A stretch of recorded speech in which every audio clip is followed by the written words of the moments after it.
Welcome दोस्तों, Indira academy में आप सभी का स्वागत है। आप सबके बीच में आप एक बहुत प्यारा सा क्वेश्चन लेकर आए हैं। देखिए 5.2 का दूसरा का पहला क्वेश्चन, यहाँ दूसरा क्वेश्चन, दो क्वेश्चन लिखे हुए हैं। ठीक है, आप कहोगे कि ये कहाँ से प्यारा है? प्यारा इसलिए है क्योंकि इसमें आपको कुछ नहीं करना है, सिर्फ यहाँ टिक मारना है कौन सा सही है। ये तो बहुत आसान काम है, इसलिए जो हमको सरल रहता है वही क्या लगता है, प्यारा ना। आओ सबसे पहले हम लोग प्रश्न को पढ़ लेते हैं। निम्नलिखित में से सही उत्तर चुनिए और उसका उत्तर।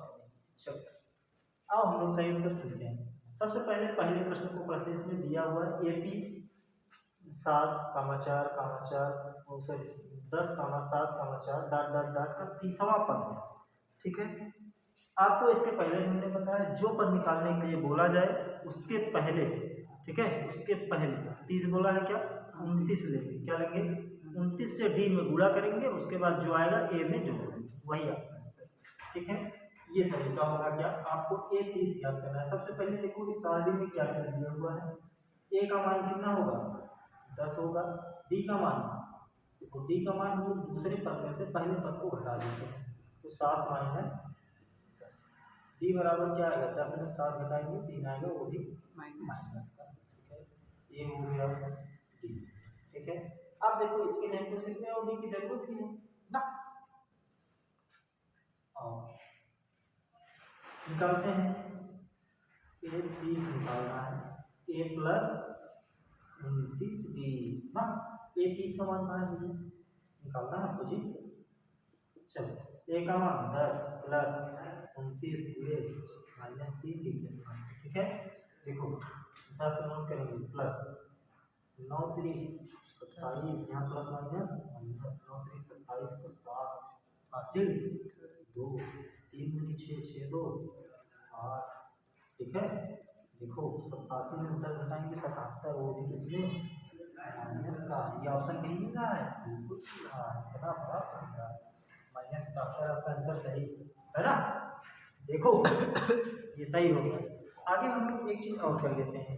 इस तरीके के अलावा एक तरीका और होगा, उससे भी हम लोग ये क्वेश्चन सॉल्व करते हैं। देखो इस वाले तरीके से एक फॉर्मूला आपने पढ़ा है, an बराबर a plus n minus 1 into D.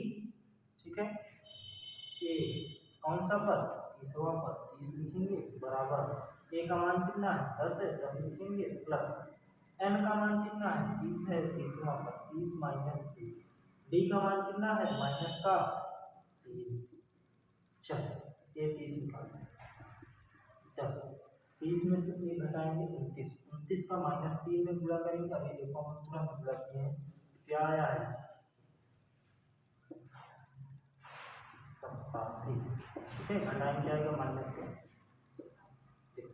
इस तरीके से हमने हल किया, अब भी वही है। इस तरीके से हमने हल किया, अब भी वही है। तो आपकी जो इच्छा हो उस तरीके से इस प्रश्न को हल कर सकते हो। ठीक है, बाकी और तब तक के लिए हम लोग इस दूसरा क्वेश्चन को देखते हैं। दूसरे क्वेश्चन में देखो बोला गया एपी आपको दिया हुआ है समांतर सूत्र -3, ठीक है, कामा -1/2 कामा 2 का 11वां पद आपको बताना है। ठीक है, कौन सा पद बताना है, 11वां पद। देखो 11वां पद ज्ञात करने के लिए हम लोग क्या करते हैं, फॉर्मूला कौन सा यूज करेंगे, ए 11 बराबर ए प्लस कौन सा डी 10D ना, उससे एक कम। अब देखो यहाँ पे हमको ए बराबर दिया हुआ है माइनस का 3, डी हमको निकालना है -1/2। ठीक है, माइनस इसमें करना है, ये माइनस का 3 पहले से ही है। ठीक है, देखो घटाएंगे -1/2 नोट करेंगे, माइनस माइनस प्लस, इसका एलसीएम निकालेंगे, क्या निकालेंगे पूरा कर लीजिए, -1/2, तो इसको एलसीएम चलो निकालो, क्या आएगा 2, 2 से भाग में कोई माइनस है, 1 से भाग में 2, 2 दिए 6, 6 में से घटाएंगे 5 आएगा, वो भी इसमें प्लस में। ठीक है, 5 होते, ये किसका मान आ गया, डी का मान। ठीक है, अब हम लोग फॉर्मूला लगाते हैं, ए 11 बराबर ए प्लस 10D। ठीक है, ए का मान -3 प्लस 10 गुणे 5/2 से काटेंगे, 2 पंजे 10, 5 पचम 25, क्या आ गया 25। 25 में से ये प्लस माइनस, -25 में से घटाएंगे क्या आएगा 22, क्या आएगा ये देखो ये ऑप्शन आपको लगता है बी नंबर ऑप्शन इसका सही है, इसका सही नंबर ऑप्शन सही है। हमें तो इतना उम्मीद है कि आप लोगों के क्वेश्चन समझ में आया है, ठीक है। बाकी इसी तरीके से फिर हम मिलेंगे आपको अगले वीडियो में, तब तक के लिए धन्यवाद।